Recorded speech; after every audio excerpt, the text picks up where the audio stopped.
جہانگیرہ کے غیر بھائیوں، غیر مسلمانوں، جب محمد مصطفیٰ سرور کائنات سردار دو جہاں صلی اللہ علیہ وسلم پیدا ہوئے تو ان کی زبان پہ صرف تھا امتی امتی امتی۔ جب جوان ہوئے تو پہاڑوں پر چڑھے، وہاں پر گویا ہوئے امتی امتی، آنسوؤں کے ریلے تھے اور الفاظ یہی تھے امتی امتی امتی۔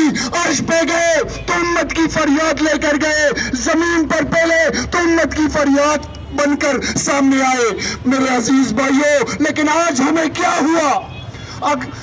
ایک بات غور طلب ہے کہ ہم اپنی ماں کی بے عزتی برداشت کر سکتے ہیں؟ بتائیں، جب ہماری ماں کی شان میں کوئی گستاخی کرے ہم یہ برداشت کر سکتے ہیں؟ نہیں برداشت کر سکتے۔ ہماری بیٹی کے متعلق کوئی برا بھلا کہے ہم یہ برداشت کر سکتے ہیں؟ نہیں برداشت کر سکتے۔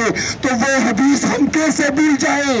محمد مصطفیٰ سرور کائنات سردار دو جہاں صلی اللہ علیہ وسلم نے فرمایا، حضرت ابی ہریرہ رضی اللہ تعالیٰ عنہ نے روایت کی کہ حضور پاک صلی اللہ علیہ وسلم نے فرمایا کہ قسم ہے اس رب ذوالجلال کی جس کے قبضے میں میری جان ہے، کوئی مومن اس وقت تک مومن نہیں بن سکتا جب وہ اپنے ماں باپ اور اپنی اولاد سے زیادہ مجھ سے محبت نہ کرے، محمد مصطفیٰ صلی اللہ علیہ وسلم سے محبت نہ کرے۔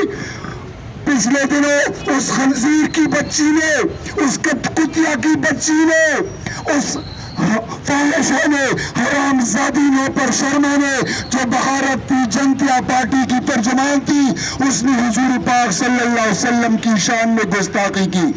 بے شک اس کی گستاخی سے حضور پاک صلی اللہ علیہ وسلم کے مرتبہ نیچا نہیں ہو سکتا، اس کی شان میں کمی نہیں آ سکتی، کیونکہ اللہ تعالیٰ نے خود قرآن پاک میں فرمایا ہے وَرَفَعْنَا لَكَ ذِكْرَكَ، اور ہم نے اونچا کیا تیرے لیے تیرے ذکر کو۔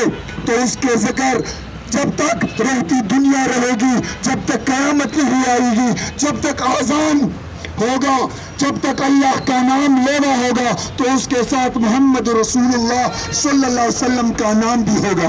لیکن امتحان ہے، جس طرح میرے بھائی مولانا فتح اللہ صاحب نے فرمایا کہ آج یہ آزمائش ہے ہم مسلمانوں کے لیے، ہم مسلمانوں کو اللہ پاک آزمانا چاہتا ہے کہ ان کے نبی محمد پاک صلی اللہ علیہ وسلم کی شان میں گستاخی ہوئی، تو آج ہم پسینہ بہانے کے لیے تیار ہے یا نہیں؟ ہم خون بہانے کے لیے تیار ہے یا نہیں؟ میرے نوشہرہ کے بازار میں ملک کے کونے کونے جائیے، ہر میوزک سینٹر میں، ہر ویڈیو سینٹر میں، ہر کمپیوٹر سینٹر میں پھر بھی انڈیا کے گانے گونجتے ہیں۔ تو کیوں گونجتے ہیں؟ کیا یہ حب رسول ہے؟ قطعاً یہ حب رسول نہیں ہے۔ ہمیں نکلنا ہوگا، جب بھی آواز ہوگی یہ نہیں دیکھیں گے کہ کس نے بلایا، کون قیادت کر رہا ہے، بلکہ یہ دیکھیں گے کہ کس کے لیے ہم نکل رہے ہیں۔ میرے مسلمان بھائیوں،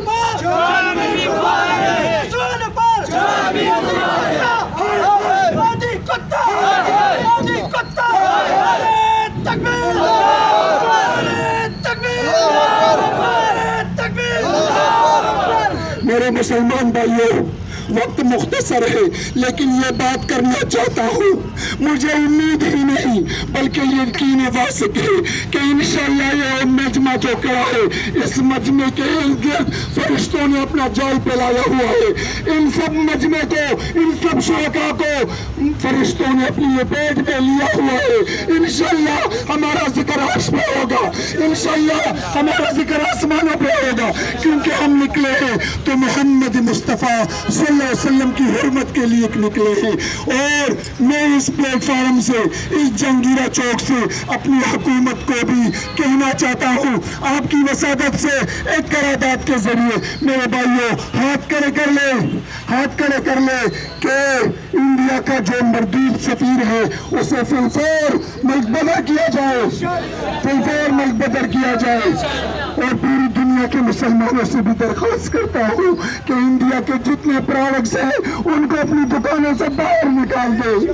ہمارے لیے محمد صلی اللہ علیہ وسلم سے زیادہ محبوب ہستی کوئی نہیں ہے۔ میری اولاد بھی قربان، میرے ماں باپ بھی قربان، میری مال بھی قربان، میرا جان بھی قربان۔ مسلمانوں انشاءاللہ جب بھی موقع ملے گا، جب بھی پر وقت آواز دے گا تو انشاءاللہ ہم پر نکلیں گے، وعدہ ہے انشاءاللہ۔ اور اب میں مولانا فتح اللہ صاحب سے درخواست کرتا ہوں کہ وہ اجتماعی دعا کریں۔ دعاو کی مرگرو دعا نمخ کے ورستو درود شریف ہوئی او دی ملعون باندی دا اللہ دا غضب دا پارا دعاو کی چھ اللہ پہ غضب نازل کی ذکر آگا دعا خقبلی گی کمنا چھ مخ کے ورستو درود ویلشی انشاءاللہ اللہ بے پا جون ذلیل و رسوا کی او آگا ملکونے چھ زمانگ دا نبی گستاخی کی اللہ بے